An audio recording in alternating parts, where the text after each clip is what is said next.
Gujarati news channel को like करें, share करें और सब्सक्राइब करें।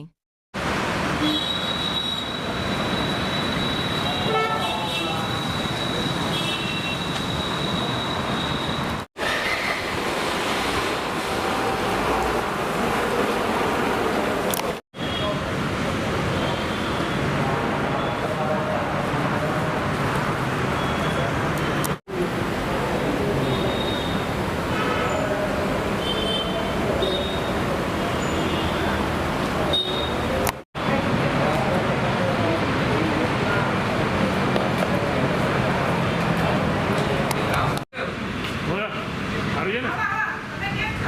હા, તમે અહીંયા તમને ખબર વાંધો નહીં.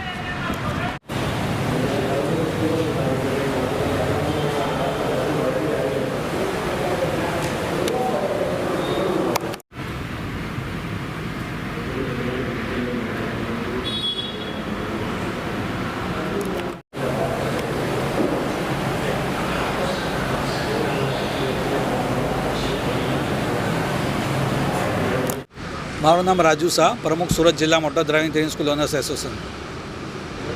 રિક્ષાઓને જે રીતની કામગીરી થઈ રહી છે અને આટલી મોટી બેદરકારી કહી શકાય, શું કહેશો? હાલમાં સુરતમાં લગભગ 30,000 થી 35,000 રિક્ષાઓ એવી છે કે જે વગર ફિટનેસે ફરી રહી છે, જે ઘણી ગંભીર બાબત કહેવાય. આજે લાખો લોકો રિક્ષામાં મુસાફરી કરતા હોય છે, તેમજ શાળાના બાળકો પણ રિક્ષામાં મુસાફરી કરતા હોય છે. રિક્ષામાં ફિટનેસ રિન્યુ નથી હોતા, એટલે સ્વાભાવિકપણે ઇન્સ્યોરન્સ નથી હોતા, પીયુસી નથી હોતા, સીએનજી ટેન્ક રીરજિસ્ટ્રેશન નથી હોતા, જે ઘણી જોખમી બાબત છે. આટલી મોટી 30,000થી વધુ રિક્ષાઓ હોય, આ રીતની બેદરકારી કેટલું જોખમી ગણી છે? જોખમી તો ઘણી જ જોખમી બાબત કહેવાય, કારણ કે લાખો લોકો આજે જ્યારે રિક્ષામાં મુસાફરી કરે છે ને જ્યારે એવા સંજોગોમાં જો કોઈ અકસ્માત થાય તો પછી અકસ્માત થાય તો જે બી વ્યક્તિ હોય જેને અકસ્માત નડ્યો હોય તેવી કોઈ પણ વ્યક્તિને વીમાની કોઈ પણ રકમ મળતી નથી.